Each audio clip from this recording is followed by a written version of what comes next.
Bola Sokunbi is a certified financial education instructor, a finance expert, the best-selling author of the books Choosing to Prosper, My Wealth Plan Workbook, and the three-part Clever Girl Finance book series. She's a speaker and is the founder of Clever Girl Finance, one of the largest personal finance, media, and education platforms for women. Boa and Clever Girl Finance have been featured by so many media outlets, and I'm only going to list a few. Places like Time, Money Magazine, CNBC, Forbes, Fox Business. Bola, welcome to the Love and Money podcast. Hi, Tracy. Thank you so much for having me. I'm excited to chat with you today. I know it's going to be fun because we have so much to talk to about women in finance. And if people know anything about you and Clever Girl Finance, they know you are on some big TV shows. And I always think that's fun to talk about. Earlier this year, I saw you were on live with Kelly and Mark. You've been on shows like Good Morning America. Is that something that you like doing? Not really. You I don't. No, because I love the opportunity. Don't get me wrong. I love the opportunity to be on TV and meet those amazing celebrities. But I am naturally an introvert. And so it is so terrifying and stressful leading up to it. When I'm there, I'm fine. But just the build up to it stresses me out so much. And then when it's done, I need to like retreat. Yeah, I totally understand that because I'm an introvert too. And people are like, no, you're not. You're social. You talk to people. You get on stages. You do the thing. You must be an extrovert. And the truth is that it is emotionally and mentally draining for me to do Yes. those public appearances. Like you're on and you have to be chatting with people. But then when it's over, I just want to go lay down. Go hide, yeah. So I think about the greater good. What is the cause? Why am I doing this, right? There is a reason behind it, and that keeps me focused and helps me get myself together to do what I need to do. Well, that's exactly what I was gonna ask you is do you do it because it gives you that platform to reach so many women with your message? Yeah, so there's a mission behind it. So even if I don't wanna the idea of doing the TV show terrifies me and I don't wanna do it, like, my mind is saying, "Say no, say no, say no."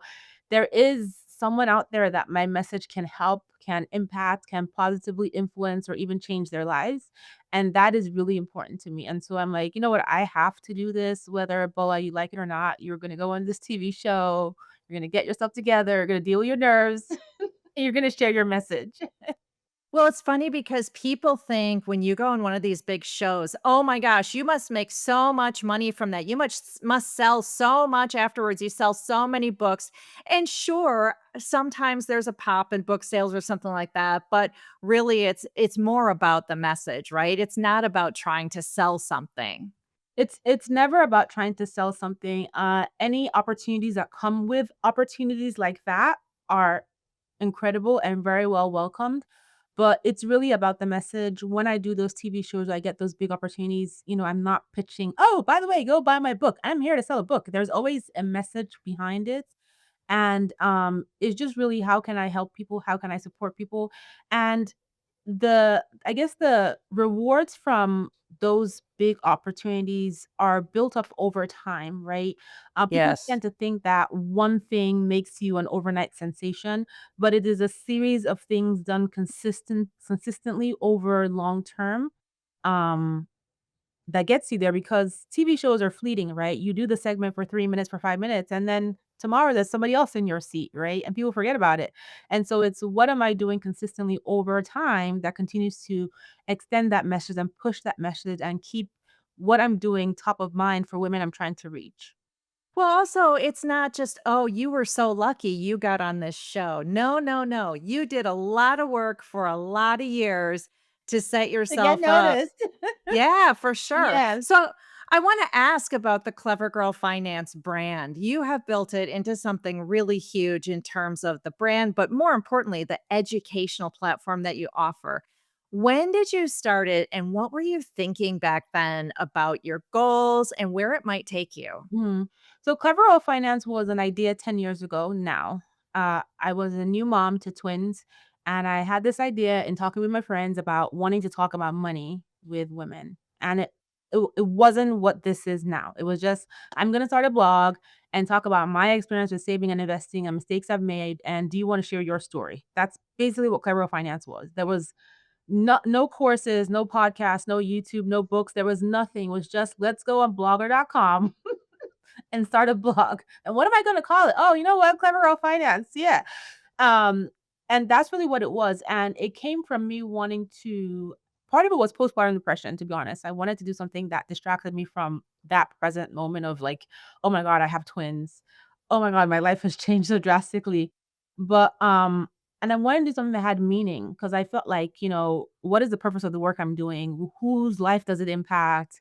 I'm a number, I can get fired at any time. And so money was important to me because I had seen how it had impacted my mother's life. I seen how not having money had impacted women in my life, especially coming from a culture where, there's a hierarchy. There is the man first, and then the woman, Right. you know. And so I wanted to spread a message of, as women, we need to be empowered with our finances so we have options so that we can create wealth for ourselves, so that we're not locked into situations that don't serve us and that we can't walk away from, and so that we can also empower our own children with knowledge and change the narratives around women and money. And so that was really what drove me to start Clever Finance, and it was a passion project 10 years ago. Well, I always say that money gives us options, and you mentioned being able to walk away from things that don't serve you. And so, given that I work in the area of divorce specifically, I think of that, but also I think about being able to leave a job that isn't working for you or your family or things like that. Now, Yes. one of the things that I've found in working with women, whether it be the Divorce Money Guide or whether it be the Love and Money podcast and focusing on women, I have found that I get a lot of criticism on social media. Why do you focus on women? Men need help too. You're eliminating half of your potential customers or people you could help. Like, what are you doing? Do you get the same kind of criticism? All the time. And that's okay. But I identify as female, and the way I was raised, I see the imbalance with men versus women. We live in a man's Exactly. world, whether we want to admit it or not.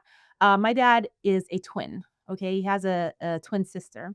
My dad has two PhDs. He is very highly educated, but his twin sister, my dad's twin sister, his best friend in the whole world, does not read or write. She's Wow. not formally educated because my grandfather did not see the value in educating the female child. So while my dad went on to grade school and high school and college and PhD and all this stuff, even though my grandfather did not fund this, my dad found his way in life. My dad's twin sister, my aunt, did not have those opportunities because why should a female child go to school? That was his mindset, right? And fast forward now to my mother, on the other side, my mother's generation. My mother got married at 19 to an older man who was in his 30s. My parents are still married, by the way. And she had a high school certificate. That was all she had. When she married someone who had a PhD. And her position in society was to stay home and raise the kid. But my mom, as she got older, started to see things that she didn't like. She would see friends come to our house with suitcases and their kids saying, "Can we spend the night? Because I don't have an option. My husband is beating me." Or, "My husband just passed away and my name is not on anything. I have no money. His family came and took over everything because their name is on everything. What do I do?" My mom was like, "I don't ever want to find myself in that position. What can I do?" So my mom decided to go back to school, get her college education, get her own master's degree, and she started working. And even though my parents are still married, life happens. They never got divorced, but my dad had health issues, and my mom eventually became the breadwinner of our family, right? And so for me, empowering women to do well with their finances is very personal. We come from a world where women were not told, we're not taught, we were not given permission to do well with money. We all have great recipes from our grandmother, from our great grandmother. We all Right. have great recipe because if you think back just 2 generations ago, the place for women was in the home. Be a homemaker and know how to take care of your house and your children and your husband and be a good and happy wife. That was the narrative for us. Aspire to get married. But the world has changed. We are choosing to be single mothers. Women are choosing not to get married. Women are getting divorced. Women are making more money than their grandmothers even despite the gender wage gap. We are breadwinners, we are sole household earners. We need to be able to take care of the money that we are making. And on top of that, we're living longer than our male counterparts. Yes, we need to focus on women in this world. And we're also raising the children who are going to Yes. define the narratives around wealth in the next generation. We want to empower them to look at all human beings as equal. And And so, s mhm. and certainly things are changing, but not fast Not enough. fast enough. Not fast enough, but it's my job to push as much of that change as possible and empower women because even when women are doing well and they're successful, they still carry this shame and burden of I'm not good with money. Nobody in my family and my generation has done this. What who do I think I am to do this? You are amazing and statistics support us. We are good with money. We are great investors. We are amazing givers, and so that's why I'm so passionate about women. I love my allies. Men are welcome to the platform. Everyone is welcome to the platform, but given my personal experience and the history of my family, my aunt, she is a successful trader, but if you gave her a book, she can read it. And I'm like, "You know what? That should never have happened." Why? Because someone thought there was no value in educating a female child? Come on now. Mm-mm. Well, and even as we progress, the societal messages that we are sent are still problematic. Girl math. I never thought that was funny when people were talking about girl math. That makes These me so memes, mad. right? The memes showing women hiding their Amazon packages under the bed so their husband doesn't see them. I am not in favor of reinforcing that. Let's stop saying that women are bad with money or bad at numbers. We need to change the societal messages at the same time. Absolutely. And also, like, give women credit where credit is due. I get this all the time when people talk about, clever Girl finance or my saving stories, and they hear my husband is a physician. It's like, oh yeah, that's why. That's why she's successful. My husband is a great supporter, but the work I have put in, the blood and tears and late nights and all that stuff I was doing to build this business, I did that, me.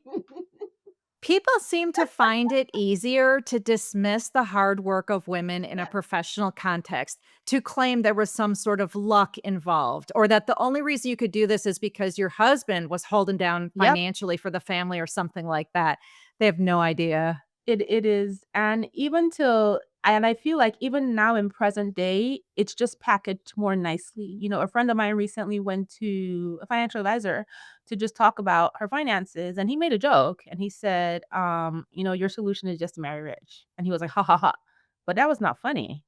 I would have left right then and there. I would have said, "Thank you so much for your time. We are not a good fit, and so I'm not gonna spend any more of your time on this." I would She have so did. nicely exited that meeting. She did leave, but, and Yes. the fact that somebody can still say that to you, is just, it just shows that those stereotypes and those ideas about a woman's place to exist in this world. And so I have a son and a daughter, and I'm raising both of my children to be empowered financially and not to think that one person has a place in a place of no. Now let me just point this out. Your dad is a boy-girl twin Yes, set, and you have boy-girl twins. I yes. love that. Okay, so you're doing all this work. I noticed on the Clever Girl Finance site that you have over 30 free courses, and I love you for that. Thank you so much because I personally have a big mission to have education available to people no matter where they are financially. So if you can't afford it, I still want you to be able to get something valuable. So thank Mhm. you for having that. I looked at one in particular that was about building credit. And I think that's such an important topic because credit reports and credit scores are confusing. And how do I fix this when there is a problem? How do you go about when you create these courses, translating something like this into real English that people can actually understand and then know how to actually rebuild? So for me, I like things in simplified format. I remember when I was at the very beginning trying to just understand investing, and somebody told me to watch Jim Cramer and NBC, CNBC. And I Yeah. think he's incredible, but I'm like, what is this man talking about? And why does it have to be so complicated? Like why? Yeah. I'm a smart girl, but you don't need to use big words for me to understand anything. And, like I can use big words too, but is it really necessary? Like, do we need to overcomplicate just to sound, I don't know. So anyway, I just prefer simplified information. It's easier to process, it's easier to digest, you remember it more easily, you can tie it to references in your life. And also, I like fun, I like things to be funny because money is such a difficult topic that if you cannot find some humor in some mistakes that you have made, you're gonna shed tears, and you're gonna close that course, and you're gonna just never wanna read a finance book or reference any finance material because you're gonna tell yourself it's just too hard, and then the negative thinking of "I'm bad with money" starts to set in. And so Right. simple is best. It doesn't have to be overdone. And so when it comes to credit, credit is an area where it can be overly complicated when they start telling you, you know, credit utilization ratio, debt to income ratio, da, da, da, da. All these are all things that we need to know, but doesn't need to be complicated. The key to good credit is making sure you're not extending yourself. So number 1, don't max out all your cards. Number 2, don't apply for 10 cards at the same time. Try to pay your balance in full every month. Make sure you're checking your credit report to see what is being reported about your credit activity. That's not complicated, right? It's simplified and that's stuff that you can remember and you can note down and reference. It's not stuff that like we're not studying for finance MBAs here. This is just personal finance for real life day-to-day living. And it is going to help you get ahead on a personal level. It's not like you're learning a theory just to learn a theory. It's going to get you ahead. Yes, So exactly. I'm going to encourage everyone to go check out your free courses, your paid courses, etc. That was a long lead up to our topic today of building wealth together. So, in relationships, money can be so complicated. And I know you have thoughts on like setting shared financial goals and how we approach this. So, hit me with some of this. Oh my goodness, like me and my husband have gone through all of it. The conflicts, the resolutions. I'm just gonna talk from my personal experience. So, um, I think that it's important that you are on the same page with your partner when it comes to financial goals and your money, right? At the very basics, knowing who's paying for what, how much each of you earn, right? People ask me, should we have joint accounts? It depends on both of you as individuals, what works for you, right? So my husband and I, we have joint accounts and we have separate accounts.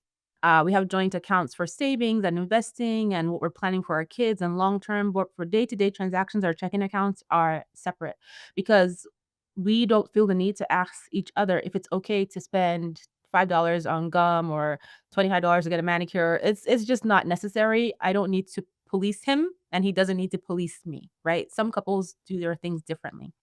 I think it's important to have conversations about your monthly budget. And I think that when conflict arises, because it will arise no matter what, you have to figure out how to get around it. So, for example, I was the girl that wanted to have the finance conversation. At the end of the day, my husband would come home from work, we're sitting at the table, let's talk about money. It took me a while to realize that he hated that because he had just come home from work, has whatever kind of pressures at work, and then here is Bola wanting to talk about another stressor, money, Right. which because he's not like he doesn't love money as much as I do, right? So to him, it's like another problematic thing to talk about. And it took me a while to realize that. And when he wanted to talk about money, um, like if we are hanging on a Saturday afternoon with our friends or family, I didn't want to have that conversation because to me, that's work. And work for me happens Monday to Friday. And on Saturday, I don't want to talk about money. So we had to come to an even ground and say, "Okay, when is a good time for us to have this conversation? Let's put it on the calendar. Tuesdays at 12 noon, whatever. We're gonna have an hour every month to talk about our finances." So you have to come to your even ground. When is a good time? When is the timing right for us both to have the conversation? And then understand that there are some money conversations that you're not gonna be able to have all at once in one sitting. They're going to be ongoing. It could be about investing. It could be about where you want to retire. It could be about saving for kids' college or paying down debt, whatever it might be. You are going to have to eat that elephant one bite at a time. What's our plan for this week? What's our plan for this month? And just have it a little bit at a time to avoid stress and conflict. And then also, I would say leverage your partner's love language when you're having conversations about money. what do they like? You know your partner best. If your partner responds best to, I don't know, a nice cooked meal, a massage, whatever, do that and then drop in, "Well, let's talk about the budget a little bit." Like, you figure out what works best that makes the environment comfortable for both of you. And, it's a two-way street, right? You're both working on this. People always say, "Well, what if my partner is just not supportive on this financial journey? I'm trying to get out of debt. I'm trying to save. I'm trying to invest. They are not interested. He or she is not interested. They're spending, they're getting into debt." And I think at that point, it's okay for you to create an individual plan, but also keep them updated as to what you're doing. There are people who don't like to feel like they're being told what to do. Don't tell me I need to pay off debt. But if you tell them, "You know what, this is what I did. I paid off this amount this week, this month," keep them up to breast about what you're doing, they might be more receptive. Share resources with them. "I just read this really great book. I just checked out this really great podcast. Here's the link." And just let them come to their own conclusion, and maybe that can help. And so that's what I would say generally when it comes to couples and money. Well, when it comes to like having these different approaches, or they don't want to talk about paying down debt or things like that, that's one of the reasons why I think it's so important to start talking about money really early in your relationship to find out, are you compatible on that? Money's a big deal, right? We're so worried about, do we have the same hobbies? And people seem to be a lot less worried about, do we have similar types of money goals? Like if you Yes. have one person who's a super spender who will spend every last dime, and one who is a super saver who never wants to spend anything, that to me doesn't feel compatible for the long term. I agree, and for me and my husband, we did have those conversations early on while we were dating. I wanted to know, just and it wasn't like, "How much money do you have now?" Because when we were dating, he was broke. He was a med student with student loan debts, multi six figures of student loan debt, right? But I Yes. was like, I just wanted to know, how did he see himself in the future? How did he imagine himself financially? What were his goals? What were his ambitions? And things when you learn more about somebody's goals and ambitions, it tells you a lot about who they are, and just observing how they manage their money with whatever little they have. But sometimes you already met with this person. You've been married 10 years and you guys have not really paid attention to your finances, and you're like, "You know what? I want to do this now." And you're still married to this person. So then how do you get them on board with you? That can be challenging, right? So it's again having the conversation, talking about your goals, see how you can get them on board with you. Sometimes, your partner might just be ready to jump on board. Sometimes you may need a little bit of nudging and guidance. And then sometimes you might need to take the lead. So my husband is not the money guy. He will have the conversations, but I have to remind him 100 times to take the action. And so that was causing conflict because we set the plan and this is your job to do in the plan, but you're not doing your job. So you know what? I'm like, I'm gonna execute the whole plan. I'm gonna It's a execute we will create the plan, but I will execute it. Don't worry, I will do and I will update you. And it's worked out better that way for us. Well, and you know your partner. Exactly. There are some partners who won't get on board with something unless they think it was their own idea. And Exactly. so you know how to communicate with that person to get them to have the idea. Like for me, it's about asking a lot of questions. Well, have you thought about this possibility or that possibility? Let's brainstorm together about what a solution might be to this problem. And you can kind of walk them down the path to, it's now their own idea for how we solve the problem, right? Okay, sure, yes. So I just wanted to add, because I just started listening to this audiobook by Daniel Steele, and it's called "A Fall from Grace," I believe. And I just want to say something really important to women, especially if you are not the finance manager in your family, or if you are a homemaker, or you're taking time off to raise your kids. Please involve yourself in your family finances. Please Yes. make sure that your name is on things. If you own a house together, your name should be on the house together. Your name should be on the bank accounts that you're sharing. It's really important because in this book, it's this lady who's married to this man who was divorced. He married her. I'm not going to give away the storyline, but he passes away and he never updates his will. He never updates his bank accounts. He never updates anything, and she gets zero, The even though she's been ex-wife with him got it all, right? yeah, even though she's been with him for 16 years and he's not on good terms with the ex. He was always going to update it, but he never got around to.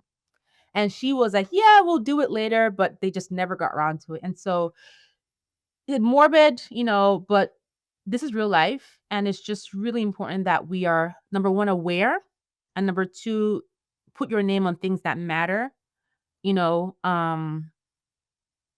yeah, that's all I will say.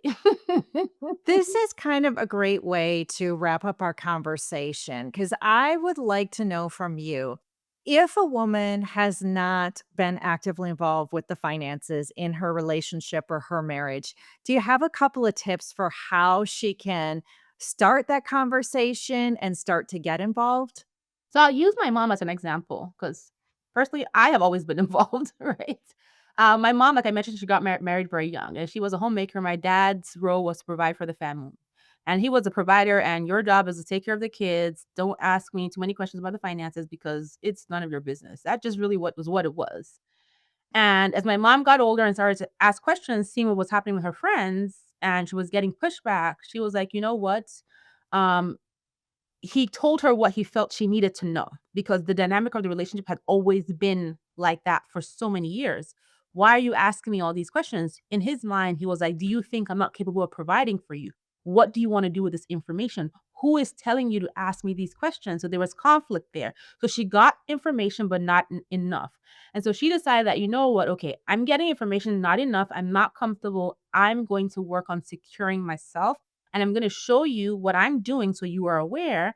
And over time, as my mom went to school, got her master's, started working in investment banking, started running multiple side hustles and bringing her money in, my dad was like, "Wait a minute.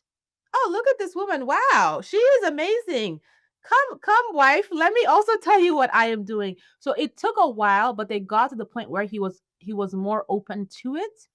But I always tell women, have the conversation, ask the questions. You know your partner, like you mentioned earlier, you know, figure out how to ease into it, but also always have something put aside for yourself, right?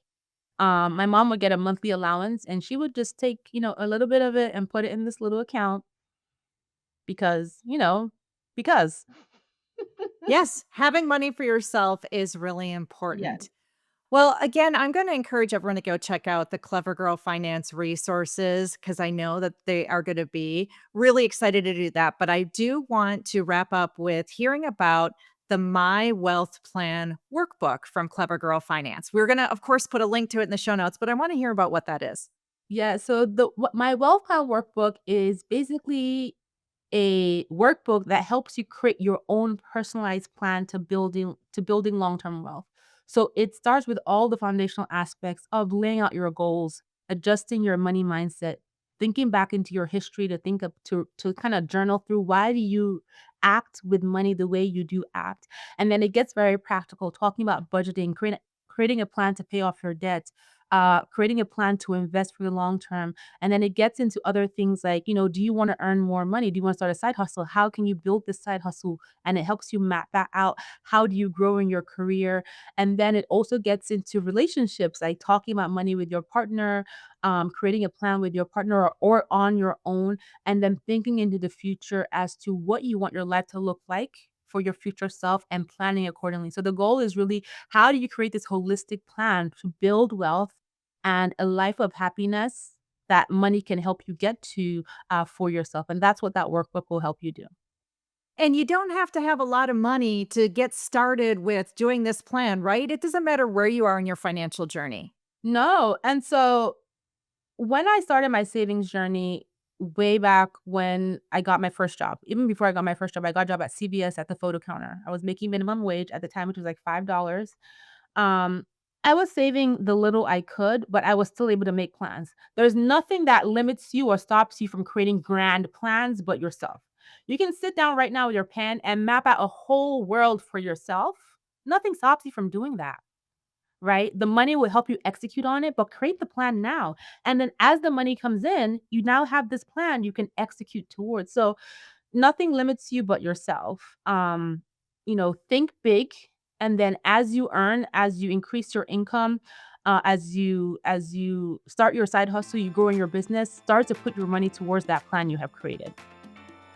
Bola, we have packed so much knowledge into such a short conversation. Thank you so much for being here and giving so graciously of your time. Thank you for having me. This was fun.